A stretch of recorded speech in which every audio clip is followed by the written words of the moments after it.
And we're back with more of the Shacknews Awards 2023. Yeah, we're getting pretty deep into these categories, and this is one that maybe a few years ago we didn't need to do, but now in 2023, it's this style of game is becoming more and more prevalent. Best remake of the year I have a 2020. question, Asif. Yes. What are the first two letters of remake? I believe it's RE. Okay, just check. Go ahead. Go ahead. I think that's a pretty solid point. So yeah, let me get through these nominations before we start If caping for our if you favorite must. Capcom game of all time. Uh, Resident Evil 4 remake, or as I like to call it, remake, but I replaced the A with the number The 4. four. Yeah. I believe that's what I've been doing. Dead Space had a remake. It feels very long ago, but it was in January of 2023. Dead Space remake, solid remake. System Shock received a remake this year from Night Dive Studios. Super Mario RPG, maybe the most unlikely remake of this bunch, received a remake. And then even just a surprising, delightful game to be remade. Star Ocean: The Second Story R was a remake from that 16-bit era as well. That is delightful. And then Microsoft released a remake of GoldenEye 007. And it was more of a remaster than a remake. And this might be a good time to mention. Now that there's so many remasters happening, and Sony is in the habit of remastering games that are only 3 years old, next year, we're going to add a remaster category. Because it seems like this is a trend that won't go away either. And some of these games that are showing up in the remake category, they're really remasters. And we've seen it in other categories too, with like Quake 2, which is essentially a remaster. But these are the remakes. These are the games that stood out over all the other remakes this year. And let's see, where do we want to start? TJ, you want to talk about Star Ocean? Sure. Yeah. This was like an absolute surprise for me, and I talked about that a little bit in our surprise category. But like, even just getting in there and playing the game, like a lot of the core elements were there and like felt good. But it was amazing how much they improved upon even the smallest pain parts and made the best parts even better. Like the character art in Star Ocean 2 is gorgeous. The world has been reworked from like it used to, like when you were in towns and when you're in certain like scenes, it was mostly 2D, but they reworked like pretty much every major location in the game into like that 3D form, while still having like pretty crisp 2D sprites running around in it. And the music was redone. You still have like the original soundtrack you can go back to if you want to, which like one of my favorite things when I would like go to a place that had music that I liked was I would actually go back and forth between the new soundtrack and the old soundtrack and kind of listen to the difference. And I just love having that option. This was like top to the bottom, like the the the one of the biggest pain parts of the original was like the grind, and they made it so much easier to level up in this game and like get through that so you can get to the good parts. I feel like part And of that was like the era. Sorry to interrupt. Like that era of Sega 16-bit RPGs, they were just grindy because they like wanted you to keep playing those games. And I mhm. just think that in 2023, people don't have the amount of time. And I feel like there was a moment in time where Sega was like, amount of time spent in our RPG equals value, and now it's like I think RPGs in general are now more focused on is it fun, as let's opposed to let's Yes. just tell the grinding. story and make the story fun to play. Yeah, And I think they hit that nail on the head with Star Ocean 2, because like there are a few they made the like class skills and job skills matter so much more when you can level up a dude's training, and then turn that on, and then they get like 100% extra experience for every battle. That moves things along so much quicker. But like you still run into challenges in that game because they built that game with so much content and so many bosses that like will just demolish you if you don't bring the right strategy. And I always liked that about the game. I always liked figuring out A, how not to die, B, how to eventually win. Because the bosses in that game have always been really tough and fun, and that transfers to the new game. Just a treat from top to bottom. I love it. I'm gonna have to play it because I was too impatient when I was young for those games, and Hmm. now I have no time, but I have the patience. So I'm gonna Yeah. try because I really enjoyed your review of that, and it seems like they addressed some of my biggest pain points, like you mentioned, uh, and it looks really nice, it plays really nice, and it sounds amazing. Hmm. So those are all the components that you want of a good remake, right? Yeah. Uh, Yeah. And like one final thing I'll say on it is they added this thing where like you had like formations of the past where you could set your characters where they would start on the battlefield, but now they made it into like a gauge system where if a certain formation will give your party bonuses, like one gives you experience if you build the gauge, one gives you extra defense or extra spell power. And I love that because it adds a whole new layer of strategy to it when you go into a battle, like which formation will suit me best. mhm. I love that. Awesome. Well, a very excellent nomination there. Let's stay on the RPG tip. Super Mario RPG received a remake this year, and it's one of those games that the SNES game is damn near perfect. So I'd say that the Mario RPG fans on our staff were a little worried when they saw the trailer at first because they're like, well, are they gonna mess this up? And didn't Nintendo didn't, right, Steve? Like this is a very, very good remake. They did not mess it up. I was one of the few that thought they were going to screw it up because they sometimes mess up cherished RPGs that they bring back. But they did not disappoint with the Mario RPG remake. They made brand new music for it. They remixed everything. They did just like Star Ocean did, where they gave you the option to have the old music. And I love the Mario RPG music, but they give you the Mhm. option. So I did the same thing TJ did. I listened to old music that I liked, but I gave the new music a shot as well. But I was finding myself going back to the old music. They made fighting a little easier, where they did where they gave you a combo system where you can do damage on the fly. They allow changing party members on the fly, which you couldn't do in the original Mario RPG, and that makes the fighting so much better. The boss fights are really fun. They added post game boss fights, which are really hard that to add to the story and add to give you new weapons and things for certain characters. They fixed the graphics. They made the graphics. They spruced it up a little bit, made it nice for the Switch. It runs pretty well on the Switch. Let's see, anything else that I can say about Mario RPG? No, I think they pretty much nailed it, knocked it out of the park with this. And those the new game plus challenges are actually pretty challenging, right? They are very hard. Yeah.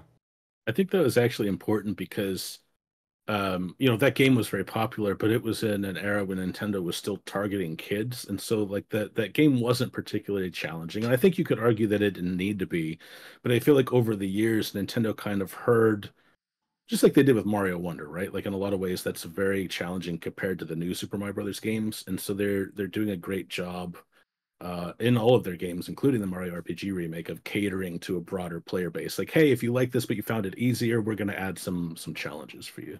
I think bringing up Wonders is a solid point here because a casual player can beat the mainline Wonder game very, I wouldn't say easily, but they can. Yeah. And with Yoshi or Nabbit easily.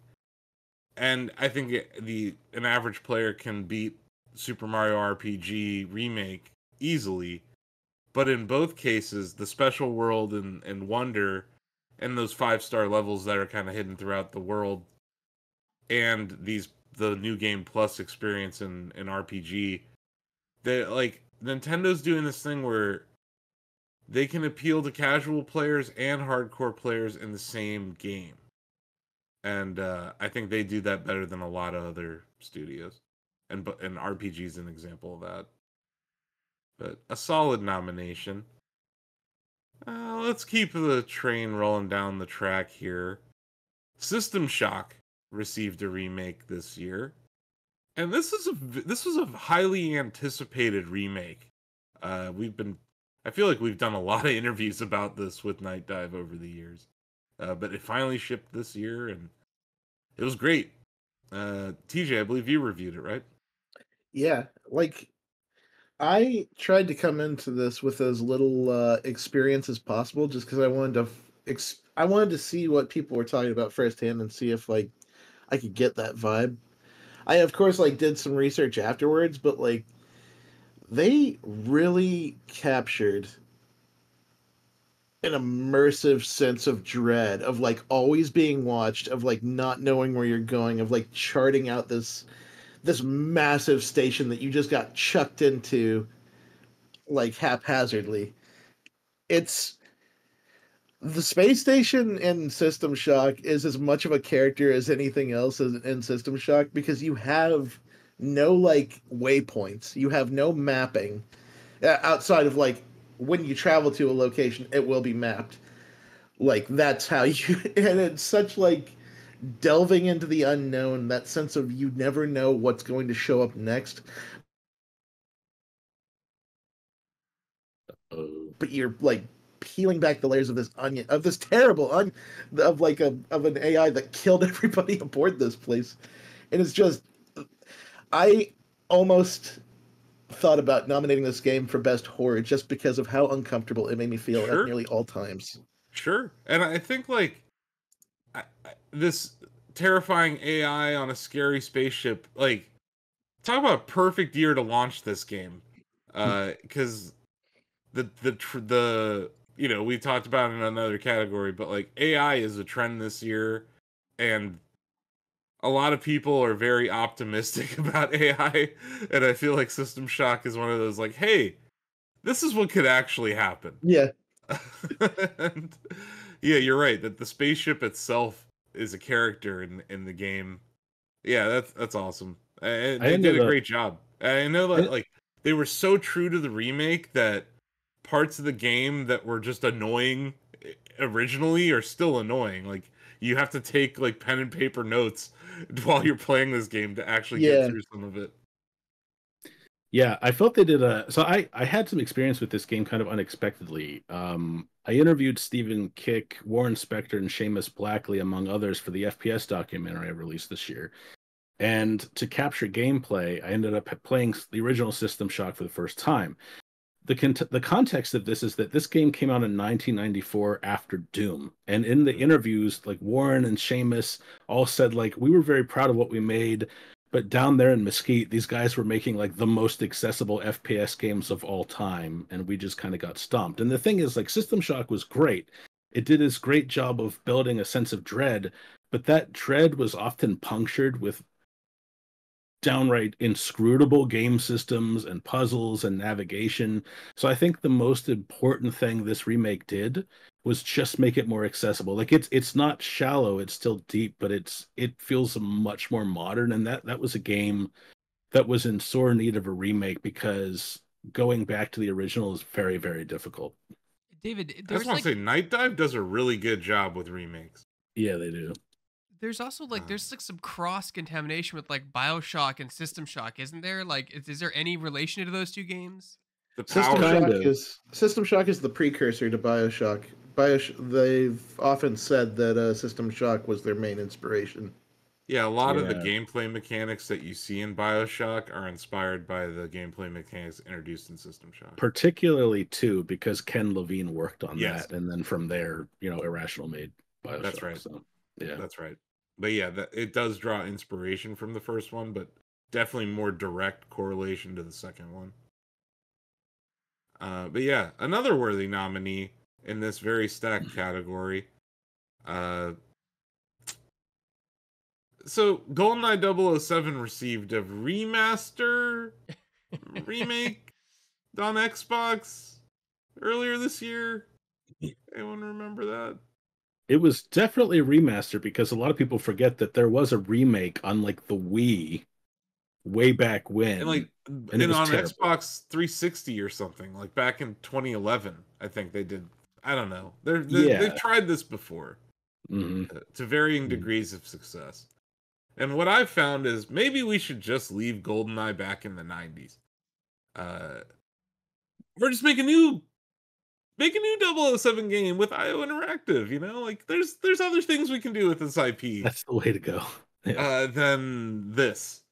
It seems like it received kind of middling responses. There is a GoldenEye source port that's been out for a long time.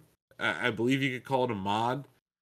It's probably better than most of the other options that exist out there for playing GoldenEye 007 right now. But you know, I'm not sure how this got nominated, but it's here. I think it had something to do with Sam Chandler liking it, and he's not here to He liked it defend quite it. a bit, yeah. I'm a very big You fan of know, it. and yeah, look, if you have a soft spot in your heart for the GoldenEye like era, this will definitely tickle those like nostalgic feels. But it's probably not going to win this category. But it deserved the nomination. But yeah, I'm not. I don't think we should spend too much time on it. I think this is a prime example of a game that like we would probably have more to say in a remaster category, but here Yeah. it is going up against System Shock, Dead Space, RE4, Mario RPG. It's just not going to happen. Yeah, you know? Star Ocean, the second story. Star Where, Ocean, like, yeah, just, like these are full blown remakes. This is not, Yeah, and I just think it's PSA to the rights holders of GoldenEye 007. Maybe just remake Diddy Kong Racing next time.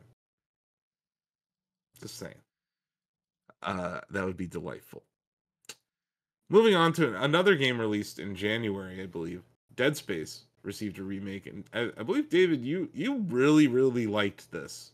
I still do.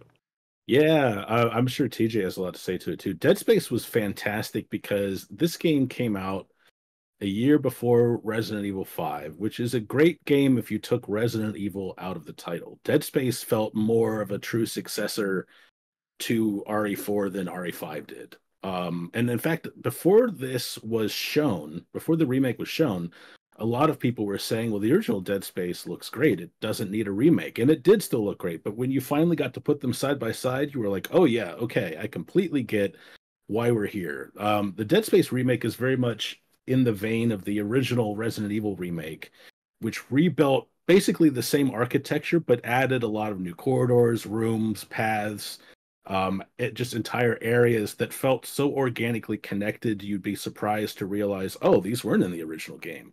One of the big changes was there's now you don't have to take a tram to new levels in Dead Space because there's really no loading. It's all seamless. In the original, the anti-gravity areas, you would point and then hit a button and Isaac would just kind of float there. Now you have free movement, which was introduced in Dead Space 2. Isaac has a voice now, which I wasn't really sold on going into it. I definitely favor silent protagonists most of the time because you can kind of impart more of yourself on them in the story. But the actor, TJ, I believe it was the same actor from Dead Space 2 and 3, but I might be forgetting that. But he sounded great. There were more story beats. I've always loved the lore of Dead Space. Like, I always want to call it Scientology, whatever it's called in that game. It's Scientology. Unitology. It's close. Yeah, it's just really fascinating. They added a lot of more beats about that. There's more lore if you want it, and it's still this really great balance of horror and action, which, like I said, was Resident Evil 4 did so well, and other games that of its ilk, even in the same franchise, did not. I think one reason I preferred it a little less than other remakes in this category is because I think there are really two schools of thought. You can do a very conservative remake where you are recreating almost beat for beat the original, adding some new wrinkles here and there. And then there's the more experimental, hey, let's turn left where we turned right style of remake. Dead Space falls in the former category, but it's still fantastic. It's on my top 10 games of the year, and it's a fantastic remake and a nod to the original. And I hope EA Motive keeps going with this, because the problem with the original trilogy was each Dead Space sold worse than the one before it. So a lot of the executives were like, "Well, add more action," until Dead Space 3 became this cover shooter, and it didn't even feel. It was just action, no action survival horror, right? But Yep. this game's sales have been phenomenal, and so I hope that keeps them going with the remakes, because I did not like Dead Space 3, but I loved Dead Space 2, and I would love to see a remake of that. And it would be kind of cool to see them apply what you're talking about, like what they learned to a Dead Space 3 remake, and like really change it up so it's better. Because you're right, like I think by Dead Space 3, like they looked over at Gears and they looked over at Uncharted, and they're like, we have to. And COD. COD was infesting everything. Like COD infested Resident Evil, infested Dead Space. It was just infesting everything because it was selling so well. It changed a lot of shooter gameplay, and it made, I think it made a lot of games more linear. It did. It did. To the detriment of all video games. Yeah. Luckily, there is no COD remake on this list of nominations here, but there is another remake.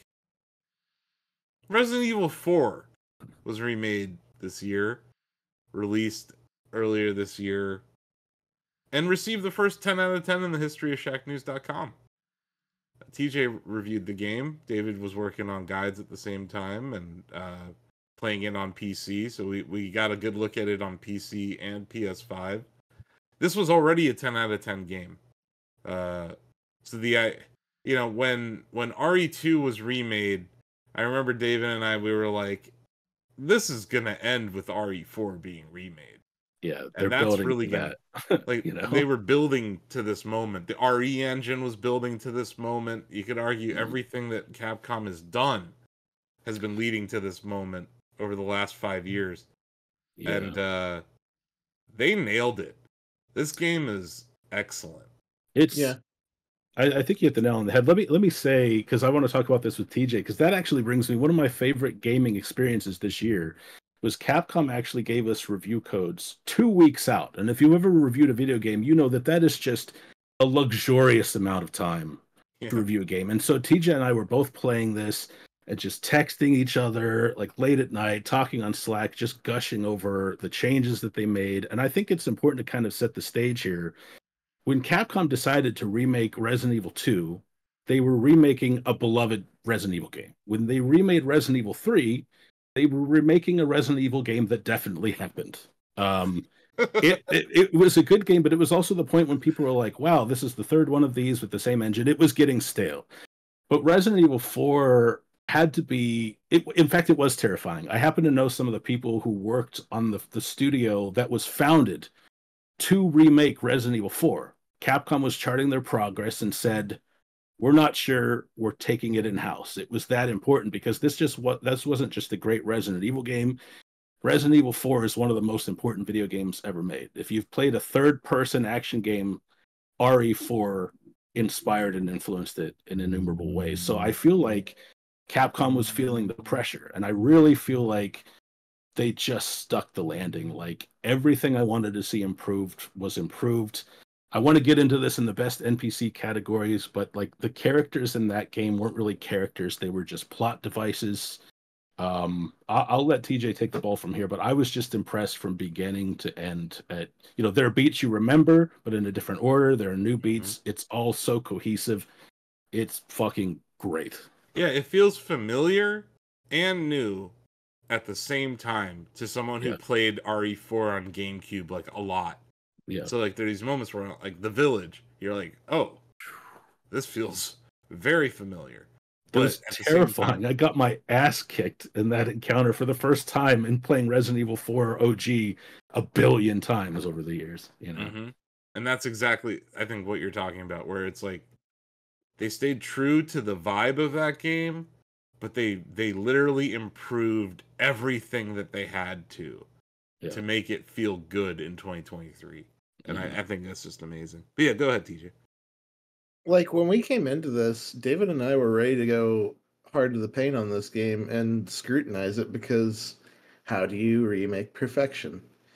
Uh, and of course, like that is a little bit of an exaggeration because we did have our issues with the original on some level, like Ashley and Louise, but they did an amazing job at every point that we were ready to be like, well, how are they going to handle this? Is it going to be better or is it going to be worse or is this part going to drag where it dragged in the original? And man, every single time David and me caught up, it was like, nope, they figured it out. They nailed it. They did it right. They made it better. And just beat after beat after beat of so many good things happening to the point where like David and I was like, we got to argue for a 10 for this. We have to. We have to put our case together and argue this 10. and and the powers that be allowed it, and I'm happy to have given it to this one because it absolutely deserved it. There's so many things in Resident Evil 4 that like are hollowed ground as far as game design goes, I think. And to improve upon that is just phenomenal. And to improve upon it consistently across the whole game is even more phenomenal. What a wonderful game. Yeah, it's outstanding. It's really damn fun. I'm working on my all bear trap run still, but I think I'm gonna be on awesome games done poorly 2024. I think Let's I gotta start add that. I love it. awesome games done poorly. Done poorly. And 2024, everybody. Awesome games done Oh poorly. man, that's a great idea. Okay, yeah. I will be doing my bear trap run. But yeah, I love it. Like I absolutely loved RE4. So I went into this very skeptical as well. And probably 4 hours in, I was just like, yep, this is exactly what I wanted. And it's I know we gave RE3 Remake a 9 out of 10. And I think that has to do mainly with that game. Just So not that had to do Mhm. like Greg knows, like every year going into E3, I'm like, Greg, I have no basis for this, but this is the year they're going to announce the Resident Evil 2 remake, and I loved it. And I didn't review it for Shacknews, but if I would have, it would have been a 9 because I thought the replay value was much lower than the original. Yeah. And that was really disappointing. I would support RE3 getting a 10 because it added replay value in a lot of fun ways. But relative to RE4, both of those games are 9s. Like this Yeah. game, and it was interesting. I think Capcom knew, like, you know what, we probably cannot revolutionize the entire industry the way we did in 2005. So what we're going to do is we are going to revolutionize and once again set the standard for this type of game. And I really do think we will see this style imitated because this is a big RE game at the time as well because it was action survival horror, and so more people who had been intimidated by things like the tank controls, the fixed camera angles, were flocking to this. Like Bill was asking me, like, is there not a lot of ammo? I'm like, you'll still struggle, but there's a lot of ammo. What's important is that you're using the environment, which was something you didn't really have to think of before. The zombies can run, you climb up to the bell tower, and just like in the original, they will flush you out with like Molotov cocktails. They'll bring the tower down. It's a very different type of survival experience, and I think one that was and still is much more accessible than the original Resident Evil 2 and 3 games. Is anyone worried about ammo in that game? There are a lot of explosive containers that you can shoot at that help you. And I'm the master at not shooting any of them until everyone's dead. So Right. that might be another part of my awesome games done poorly run, is where I just don't shoot a single barrel, and I step on every bear trap. But like even despite all that, like I think what the game did well originally and what it does well now is it's a balance of action and horror that Yes. that most games get wrong. And you talked about Dead Space 3, right? Like a lot of games go too actiony and they lose any of that suspense. RE is amazing at doing both, where you're in an action scene but you're still terrified. There's a chainsaw in the background, or there's these, the audio design in the game lends to just suspense and horror, and these moments just there are moments that were in the original game, but you get to see them in like 2023 graphics, and you're just like, that's so much cooler. You know, Yeah, you it brought just up another great point. Like Resident Evil 4 actually went through a pretty troubled development because the Resident Evil remake was like a critical darling, but sales were way below expectations because the Resident Evil formula was very stale. And so they rebooted RE4 again. It still wasn't working, and they finally landed on this direction. And the thing is, there are a lot of survival horror fans, including very big RE fans from back then, who said, I hate RE4 because it pushed the entire genre into action. And I thought that was a little reductive because there were a lot of like sweaty palm moments in RE4, but then there were a lot of moments, especially near the end of the game, where I was like, yep, no, this was why Resident Evil 5 exists.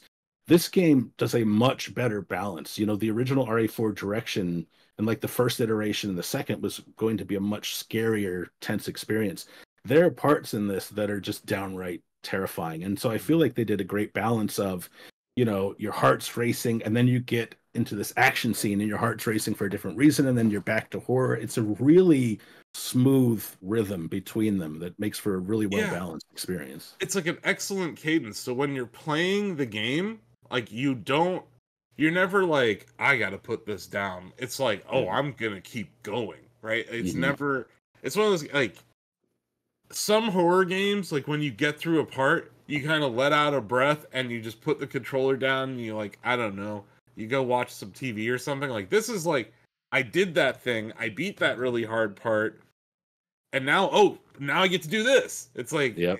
it's just the pacing of this game was outstanding and is outstanding still, and they definitely made some changes to make it feel more modern and more like have it flow better. But yeah, like just like little things uh that they did just kind of around level design, around just things that happen one time in the game. Like I feel like those surprising moments that I knew were coming were still really surprising and fun in this remake. And I just thought that was really cool. But yeah. Sorry, go I ahead, think TJ. one of the things I wanted to point to was like I never liked the third end of this game when you're on the island very much. Like I always thought like I think that the first two thirds of the original Resident Evil 4 are a masterpiece, and then the third is like not as much of a masterpiece. Um, and they just like and a part of that is because of you like have a bristling arsenal by the time you get to that point, and you're fighting like soldier zombies, which is like was always a little bit weird to me. They made so many parts of the island 100,000% better. Like fighting regenerators in the dark is terrifying. I hate that so much. You have to like work these lights and restore power to different sections of the hospital section while these horrible creatures are chasing you around in the dark And you can they're just breathing. You hear at their all breathing like times. I down the love it. hall. It's so Yeah. good. Yep. It is so good. I 100% agree. Yeah, so it's like they took a game that was critically acclaimed and they literally fixed everything that was wrong with it to make it feel right in modern times. And they deserve the highest praise possible, which is why they got a 10 out of 10. And I think they might win this award. So how about we get to voting? What do you say? Mm-hmm. Do it. Okay. Steve. Mario RPG. I'm fighting for it. I will give it support. It's a great game. It Great is game. an excellent game and a worthy vote here. Bill. RE4. TJ. It's got to be RE4. Okay. Greg. RE4. Is it me? Yeah. I'll vote for RE4. Donovan. Resident Evil 4. Okay. David. Resident Evil 4. I'm gonna go to our absentee ballots, even though I don't need to. Ozzy voted for Super Mario RPG. Sam voted for. Let's just say Sam voted for GoldenEye. Yeah, he's the one who nominated it, right? I think so. We'll just say that, even if Sam. I don't have a good Australian accent to mimic him, but I imagine Sam could have been swayed by our excellent arguments for RE4. He had Let's that just in say- there. I know, but someone has to vote for, like, why was GoldenEye here? Sam. So I'm gonna just. Sam's not here, but GoldenEye 007 is here, so I'm making Sam vote for it. But I do feel that we would have convinced him if he was here. think so. He would have been like, I don't know. He would have said that we're right. And then if Denny were here, I think he would have voted for RE4. Denny is a big fan of the Capcom games, a fan of horror games in general. I have his vote. You do? Talk to Denny. Denny is RE4. There you Confirmed go. RE4. So your suspicion is correct. I had a feeling. I've been talking to Denny about Capcom's year, just in general. Capcom's had a very good year. And RE4 is, I would say, a shining example of what makes Capcom games awesome. So, congratulations to Capcom. With a pretty solid victory here in a very stacked category. And congratulations to all our other nominees. All these games are great. And there's GoldenEye doubles. But, these other games are really great. And you should try them. Super Mario RPG is fun. Star Ocean, the second story R is like really good. The Dead Space remake is really fun. Let's try these games out. But definitely try out Resident Evil 4 Remake, which is our Shacknews Award winner for the best remake of the year 2023. Then come, Sancho Panza. Let us rescue the Princess Dulcinea. You're gonna hurt yourself. Mm.